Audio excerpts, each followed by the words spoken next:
Welcome to the Working Tools Podcast, where today we will have our discussion of Chapter 3 of Freemasons for Dummies, the Philosophy of Masonry.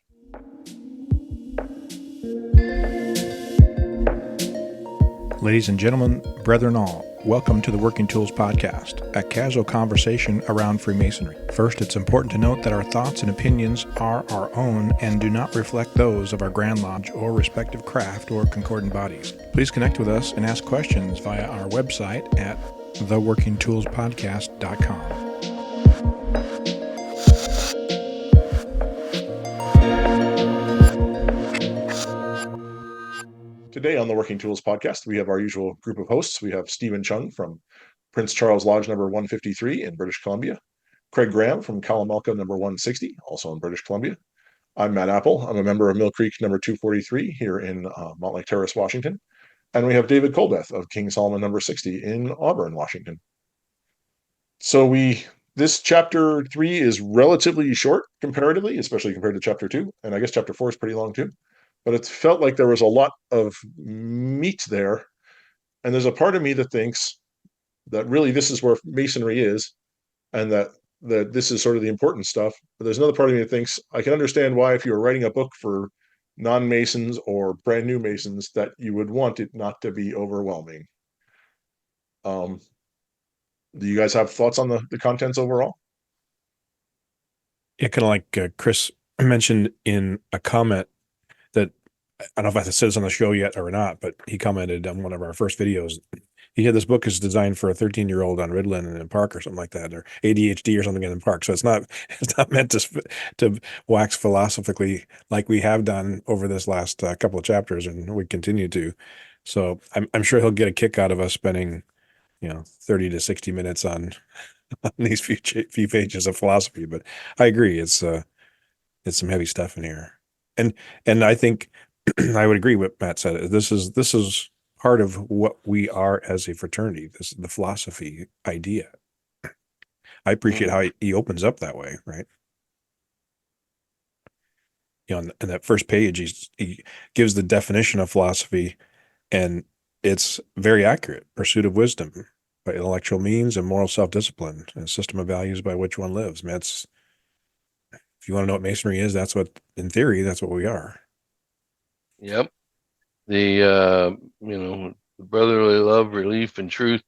It's all encompassing. I often end up getting into conversations about what Freemasonry is with the seekers that come to the door at Prince Charles Lodge, and because we use the ideal of a Freemason out of the Canadian lecture for the Address to the Brethren as our memory test, it comes up quite often in topic of conversation with the seekers, and I think it's a great philosophy to be promoting when we're talking to them, because it's at its core, it's everything I see Freemasonry for me, right? Like the golden rule, right? Do unto others as you'd have them do unto you. Treat others as if you would want to be treated, right? That's totally encompassing in the brotherly love I receive in the fraternity. It's interesting how each of the different beliefs have just a slightly different twist on that sentence. It's close and almost identical in some cases, but in others, it's certainly different. I mean, like Taoism, regarding your neighbor's gain as your own gain and regarding neighbor's loss as your own loss. I'd never really thought about it that way. I guess you kind of celebrate the wins and celebrate the losses together, if you will. I'm pretty sure that if you made a gain, that means I am entitled to it. So yeah, I kind of, that's what I looked at. So then that means that I can just be free willed, and if I lose something, I just take it from you, right? Remind me not to move into that neighborhood anytime soon. I live in a neighborhood full of duplexes here, so I've got to be very careful about who I end up. It's funny. A little bit, just a slight segue so early into this episode, but when you're talking about people at the door, looking and asking, what is it? Do you guys ever find yourself almost, because we've all, any of us that have been, had experience on this fraternity for any amount of time, have had this conversation come up either with people that are very curious about it, or just others that really don't take the conversation seriously. I sometimes almost think of myself of just, almost flippantly asking, turning the question around, saying, well, what do you want it to be? Do you ever, any of you guys ever sort of had that pop into your mind when that question has come up? Because like I said, it's difficult at times to gauge a person's motivation for asking that question. And it's sometimes I've said, and when I was a much younger Freemason, all those decades ago now, let's not go too deeply into that, but it was, I didn't have a clear enough understanding, having only recently done the degrees myself, as to to sometimes be really well qualified to answer that question. You guys ever had that issue at all in the past? I feel like we did an episode a long time ago on the elevator speech, what we would have as our elevator speech for Masonry. And as David pointed out earlier before we started recording, it's been whatever, a half dozen years now. And I think my elevator speech still stinks. I still don't know that I have a good answer for when someone asks me what Masonry is. Well, and you still struggle with that? Yep, I've been a Mason for 20 years now. It's still. Well, I think I finally figured it out. When they ask me, I usually say, well, they say we take good men and make them better, but that's bullshit. We take good men and give them the tools to improve themselves, right? And when they want to go into the tools, they say, well, there's the other saying that everything's veiled in allegory and illustrated by symbols, right? But and they are there for you to decipher and for you to find the meanings of, and each one of us finds a slightly different meaning, because it's what it means to me and what it means to you. And each Mason, as they go through and find all these little gems that are hidden in what we call the mysteries of Freemasonry, right? And that usually intrigues them well enough to go, all right, where do I sign, right? But it's that's usually where I go with it. Until you run into the occasional question, which is, is this anything like that Simpsons episode where Homer Simpson joined the Stonecutters? You get that one, and you're kind of okay, and it's but I see what you're saying, and I agree with you too, Steve, where you say it's because I think that we take good men and make them better has been a little bit overdone over the years, but you take good men and give them the tools to improve themselves. I think there's actually some real value in that way of viewing it. I think so. I think that when we talk about self-improvement and we talk about moral things and about the foundation of the philosophies, it can only be how do they say it?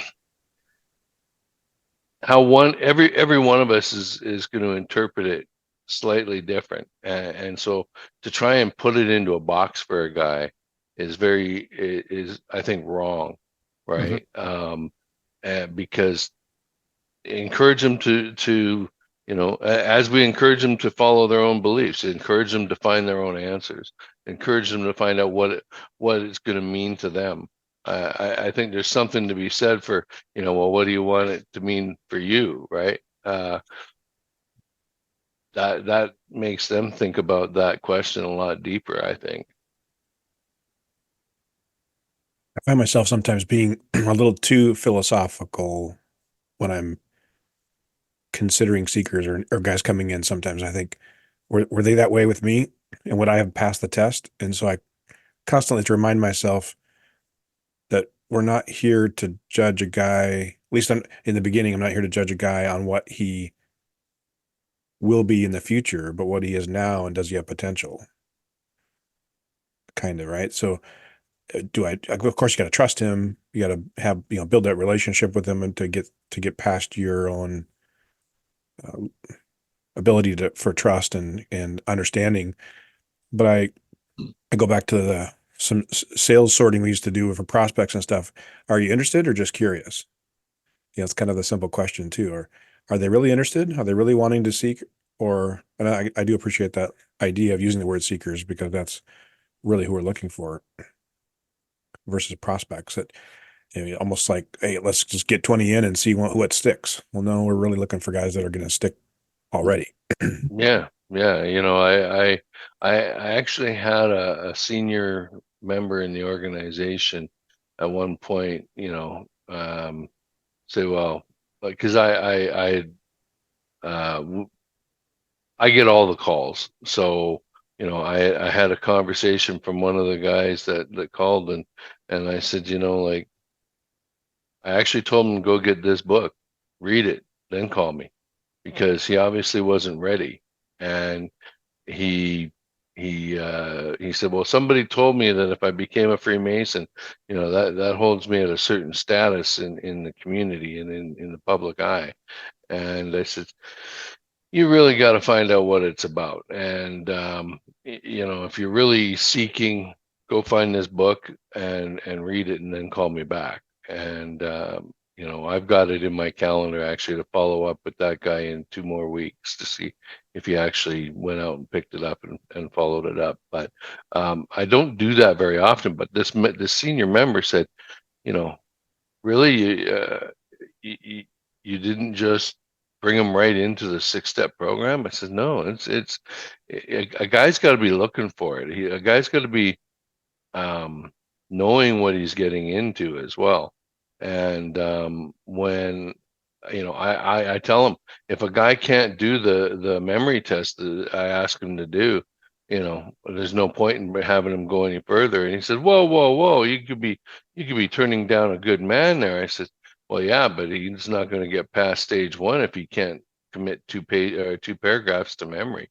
What's he going to do with the 6 pages I give him next, right? And he says, well, yeah, but, and I said, no buts. They just disappear. Those guys, they come in, they fade away, right? And so, it's important to make sure that their pursuit is truly laudable and that genuine, and that they're, I guess, seeking the right things. Yeah, there's a point there, especially when you'd said that he was talking about, I've heard that, you get status in the community if you join, and it's, that's kind of the wrong way to look at it. And it's also, you've missed the boat on that one by about 2 generations as well. So it's a good thing you sent. And something David said just a couple of minutes ago, are you interested, or are you just curious? And that's actually a really, really valuable question to bring into this mix, because people will think, well, what's the difference between these two? And there's a world of difference in showing genuine interest in something, or just being merely curious about what's going on.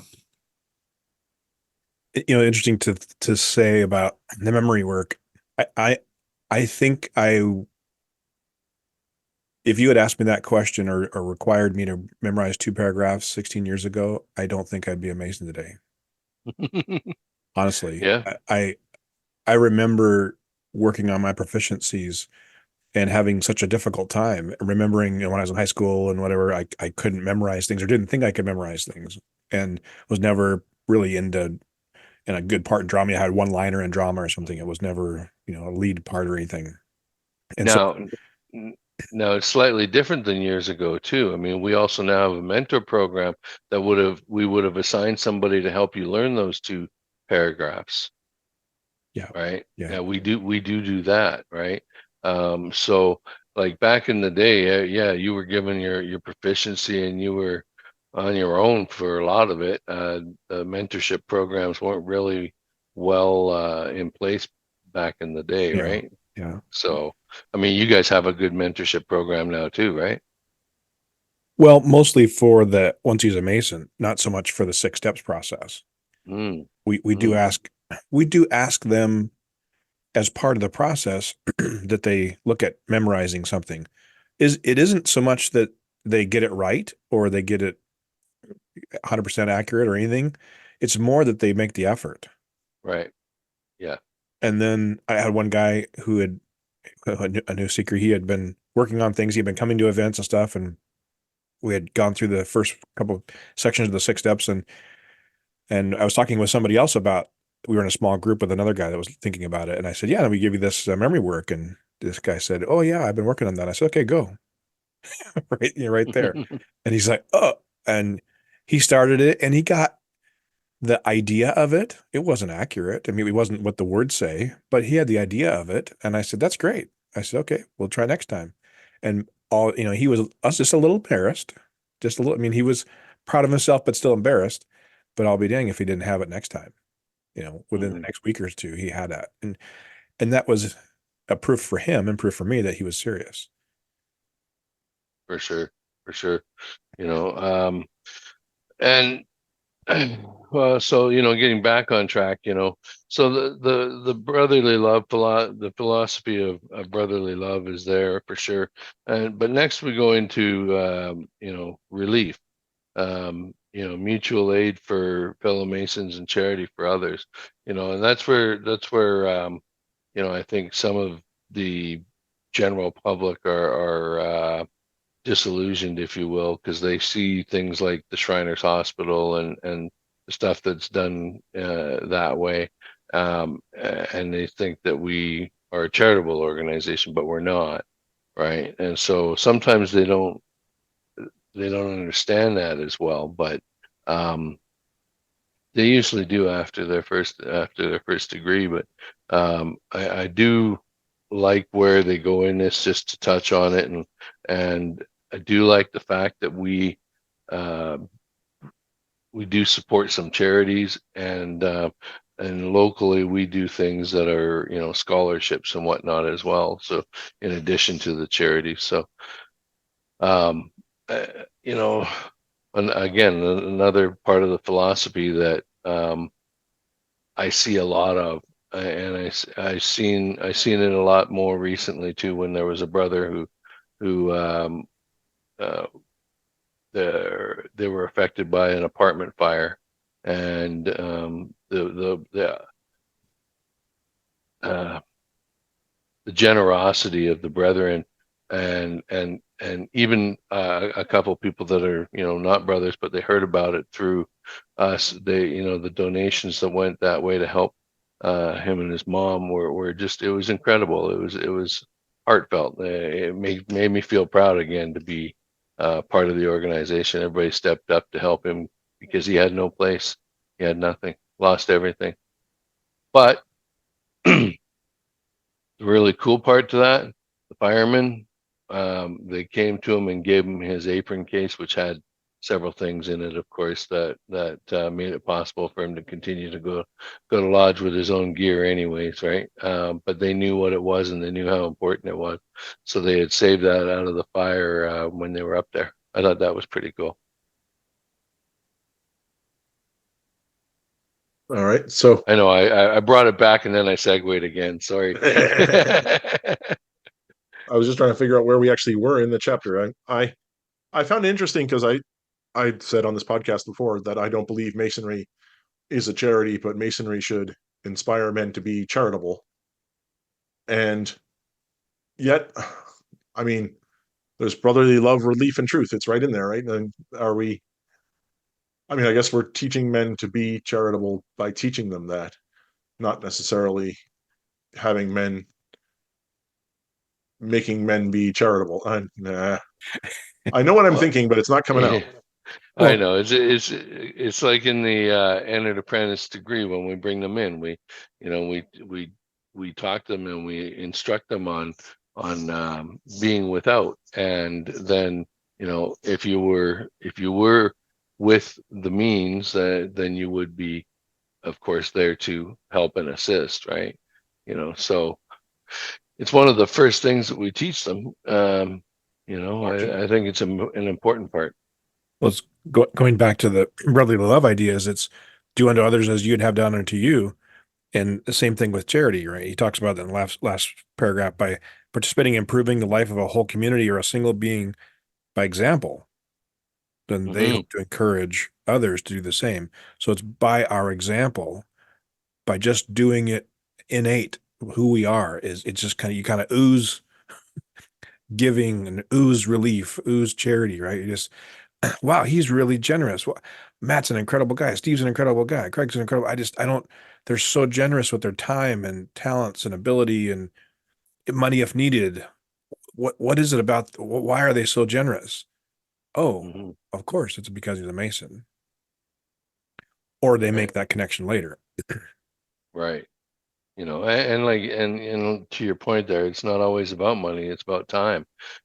Our time is part of probably the most precious commodity we have. And to give your time freely and selflessly to aid others is probably one of the biggest things I see a lot of, which is very cool. It makes me very proud to be part of as well, right? And I think, there's old adage that, well, do you tithe or do you give to charity? And I think, well, some days I'm my own charity. Yeah. I mean, there's some days it's we're at a different stage in life now, so we're able to handle things a little better. But there were times when I didn't have the necessary funds, and so I kind of consider my own charity. But also, what we do, even though we're all part of this big organization that's charitable and wants to be relieving of, helping each other, I think being part of the organization, training other guys to think about brotherly love, belief, and truth. That's part of our own philanthropy, if you will, philanthropy of time, philanthropy of efforts. It doesn't necessarily have to be that we're, while I'm a joiner and I'm a part of a lot of different groups, helping to create the next guy is just as important, I believe. Teach the next guy. Sorry, my voice is kind of going. To be the trainer, right? To be the person that's out there helping to teach and what we're doing right now. I mean, we take our time and efforts to do what we're doing right now to hopefully inspire others to do better and do more. Yeah. And that's why I encourage as many brothers as possible to participate in some sort in the mentoring type program. Whether you're helping a guy learn ritual, or whether you're guiding him through the chairs, or whatever it may be. There's so much knowledge to share, and time. Giving the time to those brethren who are needing those, that little bit of assistance to get to the next level is often more rewarding in itself. I don't mean to go back, but when I was reading the different phrases about the do unto others and thou shalt love thy neighbor as thyself, but when I read the Hinduism one, men gifted with intelligence, ... I thought, do I qualify? Yeah, right. I guess they will set a little higher standard. Before you can help others, you must be intelligent, which, makes sense. I guess you want the dummies out there teaching the philosophies. Yeah. I don't know. Well, we also encourage our entered apprentices, once they are in and being coached.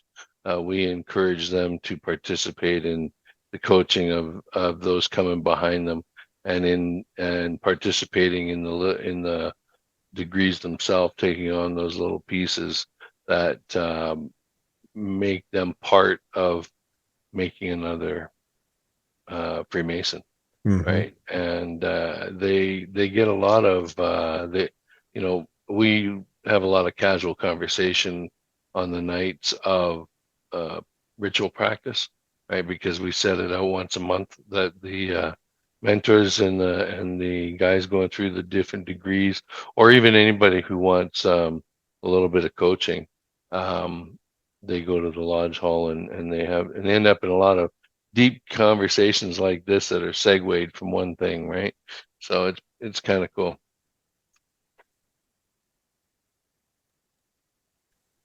Yeah, and just So we're running a little low on time, but to drag us all the way back to page 62 here, one of the things I found interesting was his separation between secret and private, which I think we've discussed on this show before also. But the example I always think of in my head is we had a guy who was thinking about joining, who asked, if something happened at a meeting, would I keep it secret from my wife? And I was like, well, I don't know, I'd say secret, but And he said that my wife and I took a vow that we're never going to keep any secrets from each other. And I thought about saying, but I didn't. He was a financial advisor.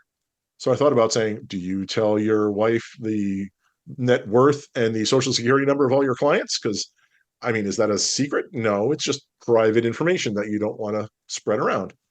And I'd sort of put it in the same bucket. Like I said, anyway, point is that didn't work out. But the secret versus private distinction, I think, is an interesting one because, when you go find the Time Life book on secret societies, we're in there. But I don't know. It's a great example to use, and great. It's too bad it didn't work out for him, but great example you used. Right. I always use the secret society thing though, because well, it's not really relevant anymore because these things are no longer published. But I always said, well, I guess it's a secret society. It's published in the phone number is published in the white pages, so it must be there. We meet at that building that usually says Masonic Temple right over the door. So if you need to figure out where the secret society's meeting, it's not too hard to get. That's led to some lively conversations I've had with people in the past. Yeah, just follow all the cars with the license plates and the shields on the back of the car. The bumper stickers that say "To be one, ask one," and that type of thing. That's a secret code right there. All right, so I feel like we are reaching the end of our time period here. Does anyone have any final wrap-ups on the first discussion we sort of jumped all over the chapter of chapter 3? No, there's more, but we'll save that for the second episode, I think. All right. So as always, we love to hear from our listeners. If you have anything you'd like to say, find us on social media, or is it the Working Tools Podcast at gmail.com? So you can contact us, and we'd love to hear from you, or YouTube or wherever. And something else I thought I was going to say, but I can't think of what it was. But yeah, we'll look forward to talking to you again soon. On behalf of Stephen and Craig and David and myself, thank you all for listening to the Working Tools Podcast. Goodbye.